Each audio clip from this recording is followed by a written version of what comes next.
जय हिंद दोस्तों defence update में मैंने आपको बताया था कि भारत और अमेरिका के बीच में स्ट्राइकर आर्मर्ड व्हीकल को लेकर डील हुई है, जिसके तहत ये जो स्ट्राइकर कॉम्बैक्ट व्हीकल है वो भारत में बनेगा और 2+2 डायलॉग के दौरान ही इस पर समझौता किया गया है।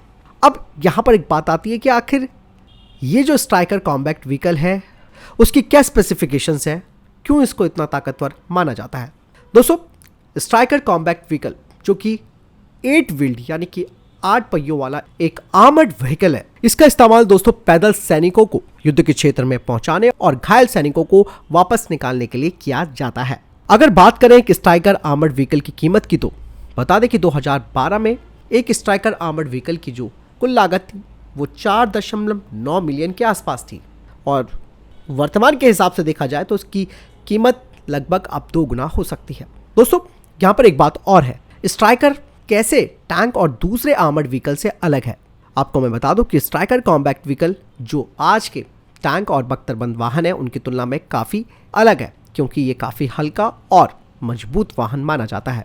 यही नहीं दोस्तों, इसमें कई तरीके के हथियारों को भी फिट किया जा सकता है, इसीलिए ये मौका मिलते ही दुश्मनों पर जवाबी हमला कर देता है और खुद को दुश्मनों की गोलीबारी से भी बचा लेता है। स्ट्राइकर आर्मर्ड व्हीकल को अमेरिका की जनरल डायनेमिक्स लैंड सिस्टम बनाती है और अब तक 4,900 यूनिटें इसकी बन चुकी है, जिसमें से अधिकतर आर्मर्ड व्हीकल अमेरिकी सेना के पास है। स्ट्राइकर कॉम्बैक्ट व्हीकल की अगर बात की जाए तो इसमें कैटरपिलर C7 इंजन लगाया गया है, जो कि 350 HP का पावर उत्पन्न करती है। इसे 2 लोगों का क्रू ऑपरेट कर सकता है और इस आर्मर्ड व्हीकल को ट्रांसपोर्ट विमान के जरिए भी युद्ध क्षेत्र में पहुंचाया जा सकता है। दोस्तों, अभी तक अमेरिकी सेना इसको ऑपरेट करती आई है, लेकिन रूस यूक्रेन जंग के दौरान अमेरिका ने इन आर्मर्ड व्हीकल्स को यूक्रेन की सहायता के लिए भी पहुंचाया था।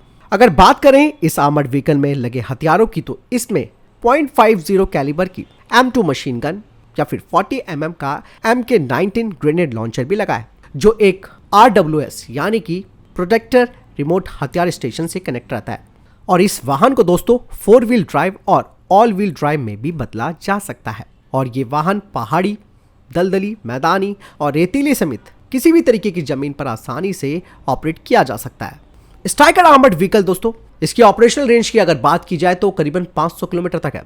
स्ट्राइकर कॉम्बैक्ट व्हीकल 97 किलोमीटर प्रति घंटे की टॉप स्पीड से दौड़ सकता है। बता दें कि ये 2 क्रू मेंबर के साथ साथ 9 सैनिकों को युद्ध क्षेत्र तक पहुंचा सकता है। स्ट्राइकर की लंबाई 22.10 फीट है, इसकी चौड़ाई 8.11 फीट है और ऊंचाई करीबन 8.8 फीट।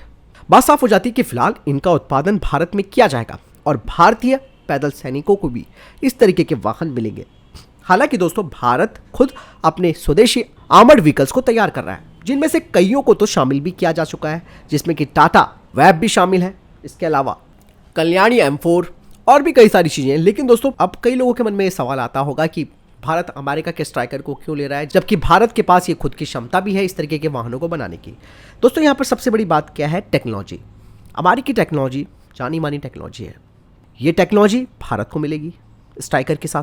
और साथ ही सबसे बड़ी बात यह है कि भारत के पास LAC और LOC जैसी 2 बड़े बॉर्डर हैं, जिनका क्षेत्र काफ़ी ज़्यादा है। ऐसे में दोस्तों, स्वदेशी और विदेशी दोनों तरीके के जो बख्तरबंद वाहन है उनकी आवश्यकता होगी और भारत इस टेक्नोलॉजी का इस्तेमाल अपने स्वदेशी आर्मर्ड व्हीकल्स पर भी कर सकता है, इसमें कोई दो राय नहीं है। इसीलिए टेक्नोलॉजी अगर आ रही है तो मोस्ट वेलकम। और सबसे खास बात दोस्तों यहाँ पर, जैसे कि मैंने बताया कि भारत में प्रोड्यूस होंगे, भारत में ही बनेंगे और इसे आगे तीसरे देश को भी एक्सपोर्ट किया जा सकता है।